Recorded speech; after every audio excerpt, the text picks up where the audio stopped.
This is Snapshots, the podcast that tells the short stories about the impossible to forget pictures our mind takes of the positive, transforming events in our lives.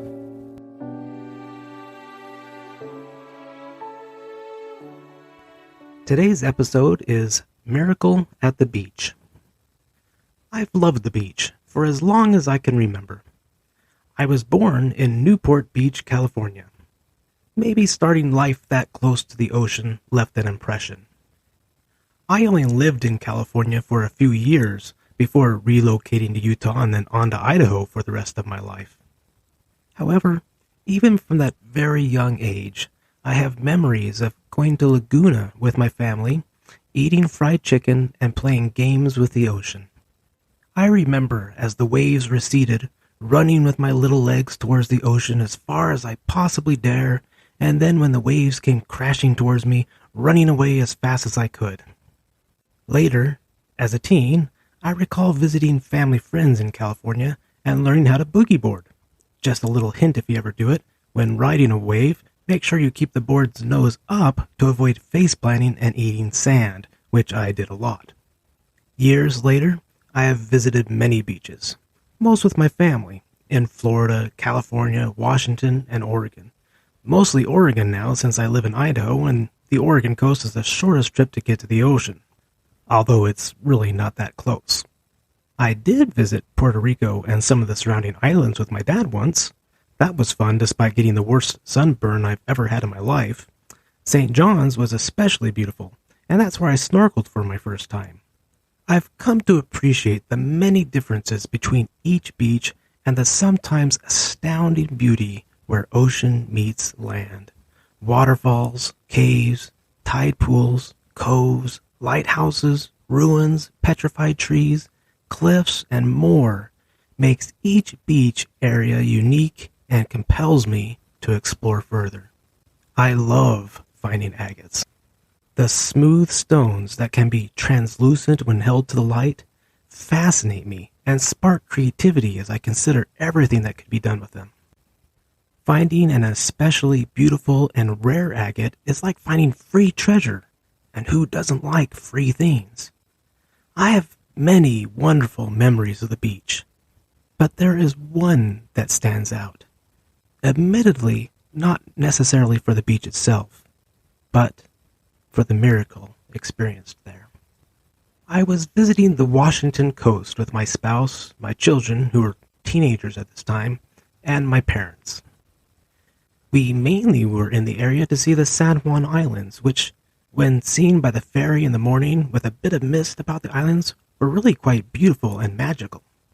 We, of course, also had to squeeze in visits to as many beaches in the area as we possibly could. We were exploring a pretty little beach in a cove surrounded by fir trees and were looking for agates when a train passed by. Normally, I would have considered this a nice treat or bonus. However, my mother was with us, and I was immediately concerned for her.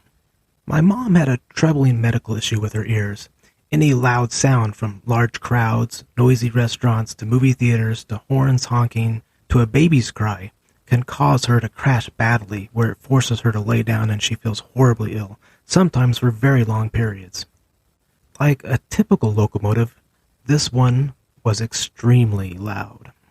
Add in the train whistle, which blew and could be heard miles away, and it was deafening.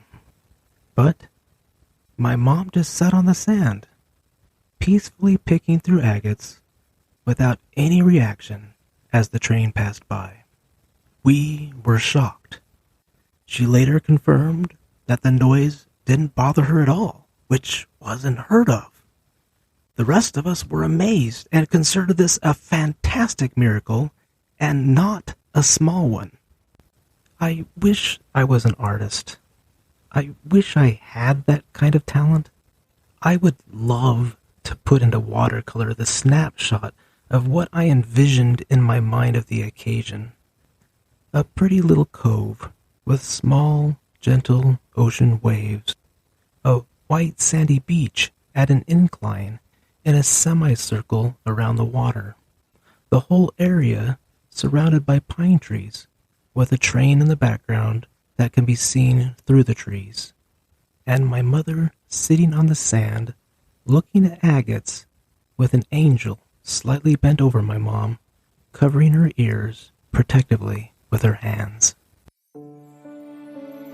Thanks for listening to Snapshots, Memories That Transform Us.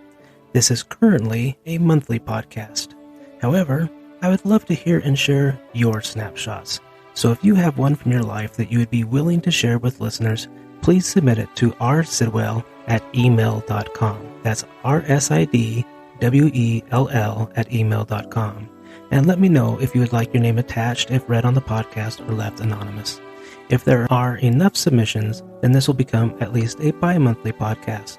Please understand that not all submissions will make it on the podcast. There will be no financial compensation for any submission regardless of what happens with it, and that I may have to edit submissions due to grammar or length. But don't let that discourage you. Your story may impact someone's life for good. This has been Robert Sidwell. I look forward to hearing from you and talking with you again.